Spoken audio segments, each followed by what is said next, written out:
Welcome back to the lab stroke kitchen. It's miserable outside and I'm doing retro computers again. I've picked up an old thing that was in the cupboard. It's a Spectrum QL, which I'm not that keen on, but I bought 3, fixed 2. This one was left over. It's got a RAM fault. This kicked off this whole entire side issue mission of working a way to test DRAM, because I've got boxes of this, like chips. When I repair stuff, I don't throw the chip away unless I really know it's bad. I think, oh, that might work, I'll keep it. And I've ended up with boxes like most of it's good, some of it's unknown, and the unknown stuff I want to test. So I went on the internet. There's a project called Dram-arduino, which is what this is, and I'll link it in the description. It's not my idea, but I just thought it's a great little thing to put together. You can smash it together in 10 minutes. Total cost of parts is probably about 3 quid, 4 quid maybe. And it will basically test the RAM. It will only test 4164 and 41256 RAM, which is great because that's Commodore RAM and a lot of things use that RAM. And it is doing a stand-up job. You can see that's passed. If it would fail, it would go red. Pretty simple. And all it's doing is it's writing to the chip and reading it back.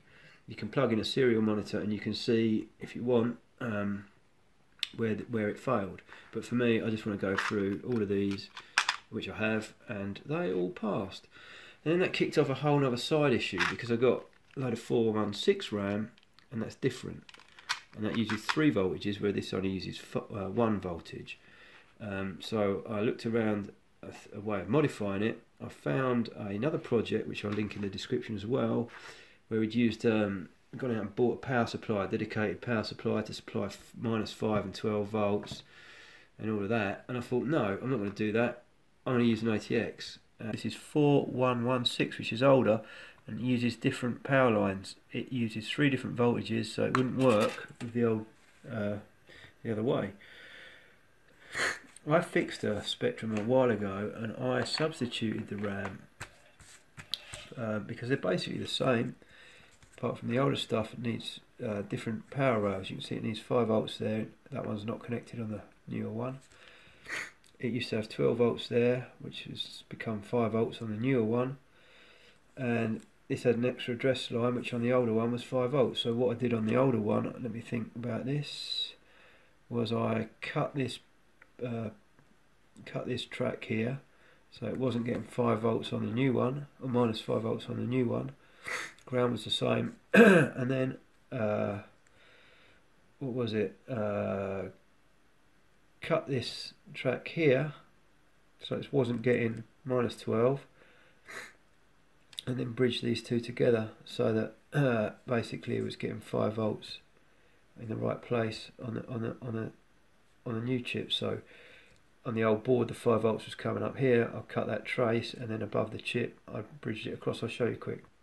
So I fixed this one a while ago. I didn't do a video on it because I lost it. I didn't the audio was terrible, which it still is, but yeah, this was a complete nightmare. It had to have the whole board redone, the RAM redone. I'll show you inside what I did. So that's inside it. Basically it's a Spectrum. What it was like a kit that people used to buy back in the 80s and convert it into a real keyboard. It's really just, it's so dodgy. But this board was a complete mess. It's been recapped. It was had all sorts of RAM faults. And what I ended up doing, you see this how you doing scenario here, these are sockets, and what I was telling you about here with the bridging. So I was basically taking the 5 volt rail across the top here and cutting a few pins, basically using the socket so it couldn't make contact. So that's actually 4164 RAM in a machine that's supposed to take 4116 RAM, and it works fine. So on that basis, it shouldn't be that different to test the 4116 RAM on one of these little things. And lo and behold, someone on the internet had done it, but they'd used the Meanwell power supply. And I thought, wait a minute, I'm not spending 25 quid on a Meanwell power supply. I'm going to use an ATX. These old ATX, most people have got lying around, they're junk. You can get for pence. And the older ones have got a -5 volt rail. They've got a 12 volt rail. They've got a 5 volt rail. The new ones don't have a -5 volt rail, but they have a -12, and you can step that down easily with a linear regulator called a 7905. Now lo and behold, you've got your required voltages to do exactly the same thing on the older 4116 chips. So I hooked it up, I didn't change the code, obviously changed the wiring so that instead of the original wiring I've just got voltages going to the appropriate pins. There's one less address line on these older chips, so as that was this one here, that's become a voltage. So all the other pins you can see all exactly the same. So I thought, see if that works. So let's see if it works. So I'll just run you over this lully wiring we got here. It's a total mess. The yellow on an ATX is 12 volts plus 12 volts is the yellow. Black is the ground, so I've just jacked into those. That won't come off, that'll be fine, should be right. And then the the white on an ATX is minus 5 volts. It's turned into green, but it's minus 5 volts and it's going up here, down here, and into the right chip here, which is this one here. The 12 volts on the ATX, which is yellow, I just said that, didn't I, is going to the 12 volt pin, which is this pin here. It's red because it's going off here and then back up here. It's just a complete nightmare, that wiring. The ground, which is the black one, is going to this top pin in here, which is this one. And the +5 is coming off the Arduino actually. So the Arduino's got 12 volts. This cap's just to smooth out any spikes when I start up the power supply. Probably be alright without it. But so it goes into the 12 volts of the Arduino. The Arduino's got a step down regulator on it, linear one.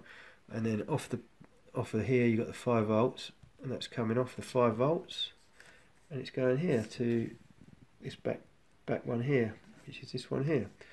So that should all work. Let's see if it does. Ready? Power it on, and immediately there's a little red flash there, and that's telling me that maybe there's something not right here, but we'll see. It takes a little while to sort itself out.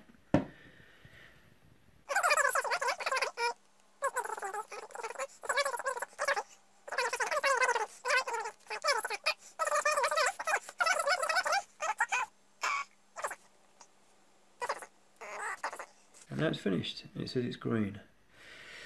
The acid test is to see whether one of those 4116 RAMs on that tester that showed good works in a machine that is otherwise good. This was a Spectrum I fixed a while ago. I didn't do a video on it, but I'll tell you what I did. I'll show you what I did. I reverse polarity protected it, because what happens with these a lot is that the power on these was actually centre pin negative, and what a lot of people do is they dig them out the loft, can't find the adapter, think, oh, 9 volts DC, and plug it in and reverse it and basically blow it. So what I've done is I just cut the track on the board and put a diode in there. Looking in the machine here, new ribbon cable, ATX Power regulator instead of 7805, so no heat. Modded the ULA to go onto a bit of aluminium bar, composite mod, one socketed lower RAM, recap, and that's it. So I've put the RAM that tested good in that socket. Let's see if it works. It is next to the Commodore and it works. So that appears to be a somewhat, I don't know how good reliable, but at least the RAM works. It told me it was going to work, and it does. I'll just do another one. So I've actually just taken the top off. The ribbon connector on this was brand new, so it's not a problem, but on the older ones you've got to be very careful of these, because they can just disintegrate as soon as you try and pull them out. You can get another one for about 10 quid I think, but just going to carry on swapping these through, so I won't bore you with that, but I'll just speed it up or something. So these are all the RAMs that the little tester said were good. Let's see if they are. And just on a side issue, I don't normally use one of these, but I've decided to jack it onto there. It's an anti-static underpants. Only because it's cold and I've got carpet mats everywhere. Normally I work on a wooden floor and a wooden table, and that's you know, touch a rad every now and again, but because I've got a carpet, I I've got an anti-static wristband. While I'm here I might as well show you the reverse polarity mod. So there's one screw in the middle, somewhere here I think, that comes out and then the whole board lifts out. So I'm trying to hold this still and focus it. This is the back side of the board, power connector, cut this trace here, and then I've put the diode that way round, which is a 15D diode I think, 1.5 amp diode.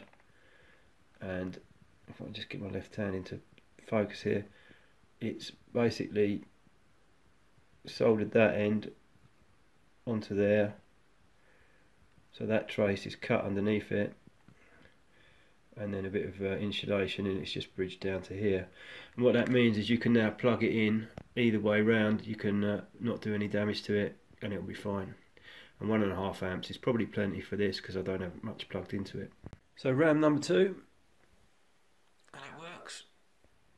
RAM number 3, and RAM number 3 works. RAM number 4 works. Number 5 works. RAM number 6 works. RAM number 7 works. And RAM number 8 works. So that's pretty conclusive for me. That was worth doing because I was going to throw this RAM away because this RAM was the lower RAM in this machine. And this machine worked with a RAM hack that I showed you, using 4164 instead of 4116 and bending a couple of pins round.